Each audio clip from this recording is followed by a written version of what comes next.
대통령 경호실에 경호처 직원들이 코바나 컨텐츠 이삿짐을 날랐다고요. 이거 있을 수 없는 얘기가 벌어진다. 경호처에 있는 사람들이 다른 것도 아니고요. 윤석열의 사저도 아니고 김건희라고 하는 사람이 지금 대표로 있는 것도 아니에요. 근데 저번에 그저 경호처 관련자 문자를 보니까 집무실이라고 하잖아요. 예. 코바나 콘텐츠 집무실이라고 하잖아요. 대통령이신 거죠. 그러니까 네. 몇 주 전부터 그 이상한 뉴스가 계속 나오긴 했습니다. 그러니까 그 아크로비스타 그 상가 건물에 코바나 컨텐츠 사무실이 있잖아요. 그러니까 뭐 엄청나게 큰 빌딩에 이제 입주해 있는 게 아니라 상가 그냥 그 빈 사무실 중에 하나로 돼 있는데 거기에 그 양복 입은 사람들이 이 이어폰 이렇게 귀에 꽂고 나란히 서서 이렇게 지키고 있더라. 그러니까는 모르는 사람이 보면 그 사람이 경호처 직원인지 사설 경호원인지 우리는 모르잖아요. 근데 이제 기자들이 궁금해서 찾아가 보면 갈 때마다 그렇게 양복 입고 귀에 이어폰 꽂은 사람들이 굉장히 엄중한 분위기로 지키고 서 있던데 누군지 모르겠다. 그런데 이 등기부등본을 떼보면 코바나 컨텐츠는 김건희는 대표이사직에서 사임을 했고 김건희가 자기가 그렇게 이야기했잖아요. 뭐 이렇게 내조에 충실하기 위해서 폐업을 하겠다 이야기를 했잖아요. 자, 그 얘기 하나씩 풀어보시죠. 이야기가 안 맞잖아. 안 맞죠. 폭주하지 네. 마시고. 사무실에서 집길로 옮기는 모습이 확인된 거예요. 이 사람들은 뭐 경호한다 개념이 아니고 짐을 날라 양복 입은. 평소에도 행랑아범 쓰듯이 했다는 겁니다. 경호처를. 행랑아범. 그랬다고밖에 볼 수가 없는 거예요. 아니 우리 사무실, 그러니까 우리 지금 이 스튜디오 이사하는 날에도 푸나님이 우리는 이삿짐 절대 못 나르게 했었습니다. 네. 우리는 그냥 우리 그 니네 용품이나 정리해라고 네. 하는 거지. 우리가 쓸 거. 누가 경호처 직원들을 자기 산업이 부리듯이 합니까? 아니 이삿짐 센터에서 이삿짐을 날라주면 자기 물품은 자기가 챙기는 것까지는 해야지. 네. 그러니까 뭐 어떤 사람들이 새날 이사 간다고 막 힘써주겠다고 하는데 그건 이삿짐 센터에 맡겼어 하지 마. 그거랑 똑같은 개념이에요. 그렇죠. 근데 김건희의 거짓말 하나씩 봅시다. 김건희 코바나 컨텐츠 대표 공식 사임, 내조 이후에 폐업. 입만념을 거짓말이야. 부부가 쌍으로. 이게 5월 말에 나왔던 기사더라고요. 그리고 근데 그 폐업한 게 아니었 줄 알고 보니. 네. 일단 사임한 날 친오빠가 사내 이사로 등재를 합니다. 근데 또 그 이후에 6월 달에 기사를 보면은 김건희 여사 코바나 전무와 봉화마을 동행 휴폐업 신고도 안 했다. 입만념은 거짓말이야. 결과적으로 안 했다는 거죠. 아니 그러니까 지금 자기 오빠가 등재돼 있다며 아까 여수님도 이야기한 거지만 그러면 이거 김건희 사무실이 아니잖아요. 그런데 뭐 영부인 어쩌고저쩌고 뭐 여러 가지 문제가 생기니까 사임을 했다라고 하면서 거기가 집무실로 사용을 하고 있는 거고 실제로 온갖 모사는 코바나 컨텐츠에서 나왔을 가능성이 없잖아요. 네, 그렇죠. 현재도 그랬다는 거잖아요. 근데 경호처 직원들이 짐까지 날러. 그리고 애초에 그 대선 기간에도 코바나 컨텐츠는 선거 사무실로 등록되어 있던 곳도 아니에요. 그렇다면 거기서부터 사실은 불법이거든요. 그렇죠. 그리고 지금은 그냥 영부인의 직위만 가지고 있을 뿐이지 본인이 이 코바나에서 하고 있는 것 자체가 없는데 사임을 했기 때문에 대표이사를. 그런데 여기에도 본인이 이 사무실을 내려가면서 계속해서 경호처 직원들이 경호를 서게 만듭니다. 이거는 오빠에 대한 경호입니까? 본인에 대한 경호입니까? 그러니까 경호처 대응이 그러니까 뭐 법적으로 뭐 이렇게 문제 삼겠다 계속 이야기를 하잖아요. 저번에도 이야기했지만 경호처가 그런 식으로 언론 대응을 하는 것 자체가 문제예요. 그러니까 언론들이 경호처가 어떻게 일을 하는지 궁금하니까 취재할 수 있죠. 왜 경호처는 취재 대상이 되면 안 됩니까? 경호처가 취재 대상이 되지만 그럼에도 불구하고 은밀하게 했다면 안 들켰겠지. 김건희가 이삿짐 날라라고 만약에 지시를 했다고 쳐요. 그러면 천막 치고 했어야지. 그러면 안 들켰을 거잖아. 근데 왜 들키고 나서 경호처가 없는 척 해야 되는 경호처가 자꾸 들켜가지고 이런 이야기를 꺼내게 만드냐고. 그 자체가 문제가 되는 거죠. 네. 참, 정말 골 때린다 이런 표현밖에 할 말이 없는 것 같고요. 경호처는 또 이걸 또 실드를 쳐요. 들키니까. 이게 지금 동작을이 이수진 의원이 확보한 누가 찍었는지 모르는 영상이 있는 거잖아요. 그 영상에 이삿짐 센터 직원들처럼 이삿짐을 나르고 있더라 이런 거잖아요. 예. 그런데 딴소리를 해요. 경호 대상을 몰래 촬영한 건 위법이다라고 하면서 엄정 대처한다는 거야. 다른 이야기잖아요. 아니, 경호처의 사람들을 사적 용도로 쓴 거, 산업비로 쓴 거잖아. 그럼 이것도 문제잖아요. 우리가 불법을 저지르는 거를 니들이 찍었으니까 니네 불법. 지금 이렇게 말을 하고 있는 정답. 겁니다. 굉장히 오만불손한 태도라는 거죠.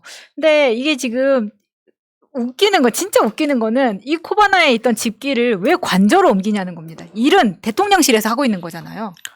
저는 관저가 정말 넓잖아요. 외교 공간으로 쓰던 곳이라. 그래서 본인이 이제는 사람들의 눈을 피해서 굳이 대통령실에 왔다 갔다 하면은 내가 2층을 가든지 5층을 가든지 사람들 눈이 계속 있고 직원들이 많기 때문에 이걸 아예 관저로 옮겨서 거기에서 밀실을 꾸며서 일을 진행하겠다. 거기에 오빠도 데려다 놓을 수 있고 지금 솔직히 코바나에서 가져갈 게 뭐가 있어요. 의자를 가져갈 거예요. 책상을 가져갈 거예요. 저는 너무 이상하다는 말이야, 겁니다. 진짜 희한해요. 그 집기들 다 하느라고 수십억 들었잖아. 예. 그럼 갖고 갈 게 뭐 있냐고. 그러니까 그 경호처 찍힌 사진을 보면 그 들고 있는 사진에서 보여지는 그 짐이 엄청 고가의 물건도 아닌 것처럼 보이거든요. 그냥 아니, 보통 그냥 그 수납장처럼 보이는데 그걸 굳이 관저에 들고 들어가야 됩니까? 그러니까 자기가 지금 사무실에 코바나가 있는 아크로비스타에 왔다 갔다도 할 수 없고 대통령실에 왔다 갔다 하는 것도 동선이 계속 드러나기 때문에 관저에서 모든 것을 처리하겠다라는 의지를 보여준 거라고. 이거는 솔직히 대통령 경호처에서 들키지 말았어야 되는 건데 지금 손발이 안 맞고 있는 거죠. 대놓고 지금 불법적으로 일을 하다가 지금 딱 걸린 겁니다. 신기하네. 진짜 미스테리예요. 물론 뭐 이삿짐이 전혀 없을 수는 없겠지만 우리가 이 김건희라는 사람을 일찌감치 우리가 봐온 입장에서는 정말 희한하다 하지 않을 수가 없는 하는 짓 자체가 뭔가 전혀 믿음이 안 가는. 그러니까 오빠를 사내 이사로 앉혀놨기 때문에 이것 자체를 거의 뭐 코바나에 있던 거를 옮겨간다면 그러면 오빠는 어디로 출근하겠어요? 관저로 출근하는 겁니다. 그러면 대통령실에서 많은 직원들의 이목을 피해서 작업을 할 수가 있다는 거죠. 그렇게 생각해 볼 수 있다고 생각합니다. 뭔가 공개적이고 공식적인 게 전혀 없으니까 뭘 해도 믿음이 안 가는 거잖아요. 뭔가 다 두리뭉실 은근슬쩍 몰래 은밀하게 이런 식으로 진행을 하니까 왜 그 관저 이사 가는 게 이런 식으로 뉴스가 돼야 되는 겁니까?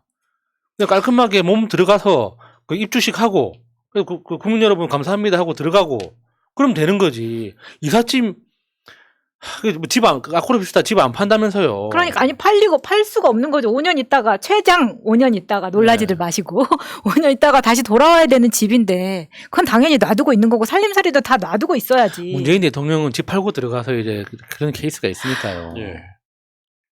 야. SNS에 이런 영화 포스터가 돌아요. 요건 패러디 아니에요. 실제로 이런 영화가 있어요. 직접 출연하신 진짜요? 건가요? 저 패러디 아니었어요? 너무 패러디 똑같이 아니에요. 생겼는데? 아니, 패러디 아니라고요. 저 합성인 줄 알았어요. 이거 9월 18일 개봉했던 영화라고 하더라고요. 우리 뭐 단관 하나요? 아니, 지금 저건 누구 닮았다 이렇게 네, 생각하시면 안 되고요. 같이 보기에는 좀 민망한 영화네요. 여러분이 생각하시는 그분 아닙니다. 그분 아니에요. 아니에요. 아. 나는 지금 좀 마차임 닮았다고 생각했는데. 네? 칭찬인가? 의료적 처치를 여러 번 받으면은 다 똑같은 얼굴이 되는 건가요? 그렇죠. 자, 넘어가겠습니다. 네. 근데 문제는 윤석열이 예를 들면 한동훈, 이상민 등의 어떤 이런 권력의 축하고 김건희라고 하는 또 다른 상황 같은 느낌의 축이 같이 뭉쳐져 있는 지들만의 카르텔이잖아요. 근데 아직까지 관저에 지금까지 안 들어갔던 것도 미스테리였지만 관저에 들어가니까 또 다른 문제가 생겨요. 윤석열이 지금 이번에 관저 들어갔다. 그러면서 출근했다. 처음으로. 저런 보도 나왔었죠. 근데 저게 이제 출근하는 장면이라는 거예요. 새로 들어간 관저에서. 그 출근하는 장면인데 거기에 보면 만찬 정치 이런 얘기가 나옵니다. 네. 만찬 정치. 그러니까 술 마시는 걸 공식적으로 하겠다. 그렇죠.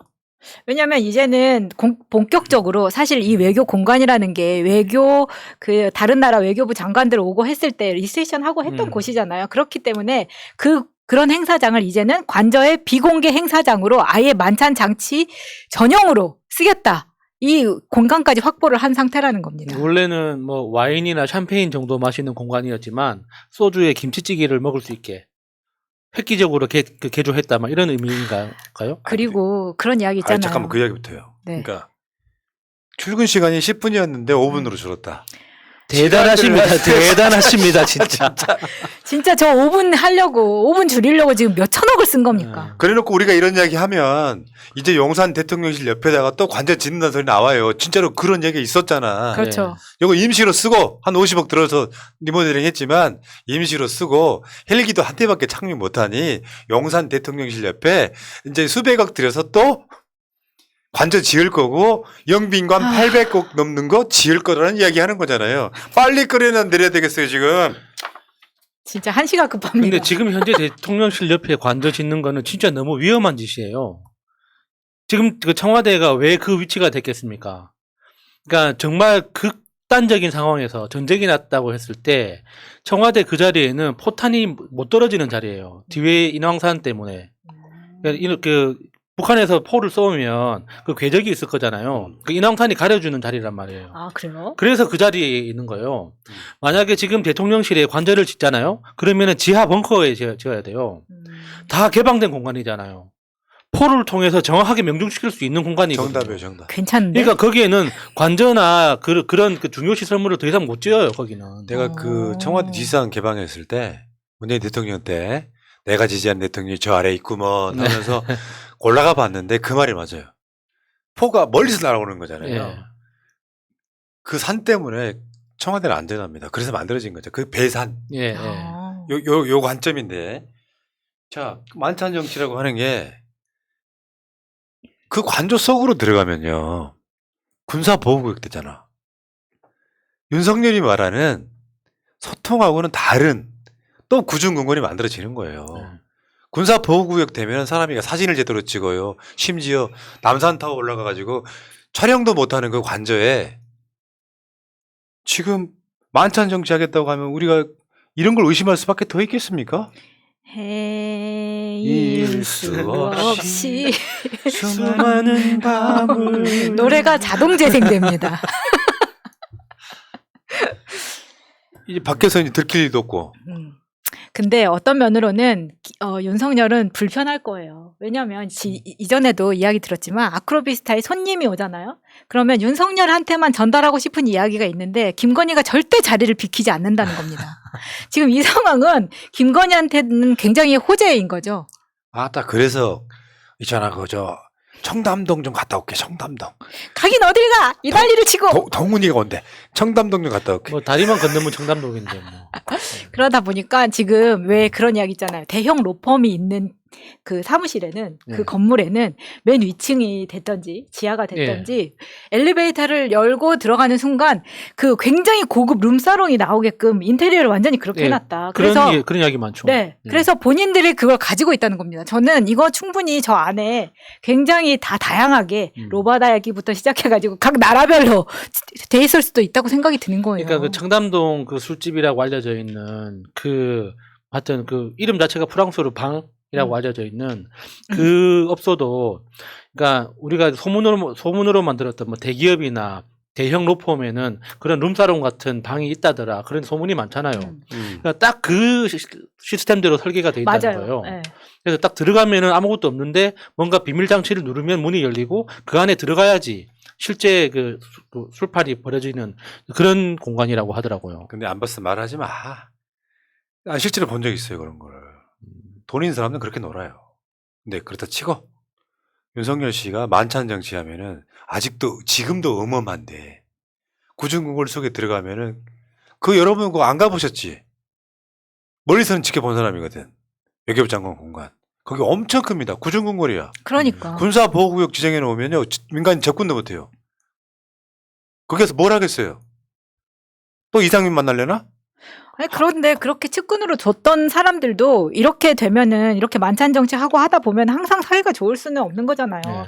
그런 사람들이 언제 돌변해서 정치 대국적으로 하라 이런 식으로 나올지 모르기 때문에 안 가요, 안 가. 정치는 항상 대국적으로 문재인 해야죠. 대통령 때와 윤석열 때가 다른 점이 그거거든요. 청와대에 있던 관저에서는 그런 행사를 못 합니다. 그러니까 청와대 영빈관 같은 그래서 공식 행사만 가능해요. 근데 지금은 용산 대통령실은 그런 행사를 하기에는 좀 비좁지. 영빈관도 없고. 예. 그러니까 관저로 사람들을 끌어들이는데 보안은 철저하게 될 거 아니에요. 그렇죠. 청와대에 박근혜가 최순실 불러들일 때 어떻게 하는 줄 아세요? 완전 최측근인데도 자기 문고리 3인방 차에다 태워가지고 수구리에 수들을 갖고 들어왔어. 기록으로 남기 때문에. 그 통과를 할 때 기록으로 남기 때문에 안봉근이나 이런 사람들이 그 사이 최순실이 들어있는 걸 숨기고 들어갔다고. 예. 근데 지금 관저는 어떻게 될까요? 그러니까 출입 기록이 남을지 그것도 좀 의심스럽네요. 그냥 지켜보실 일이지만 그게 윤석열의 무덤이 되지 않을까. 전 그렇게 생각해요. 왜냐하면 이게 그럼 또 무궁화 동산 되는 거예요. 아, 그러지 마세요. 그러지 마세요. 그 향이 관저에서 만찬 정치가 윤석열 스스로의 무덤이 될 가능성이 높다. 원래 그런 거지. 뭔 소통은 개뿔 소통이에요. 소통령은 한동훈인데 윤석열은 소통을 안 하고 있잖아요 지금. 지랄들 하십니다. 여기까지.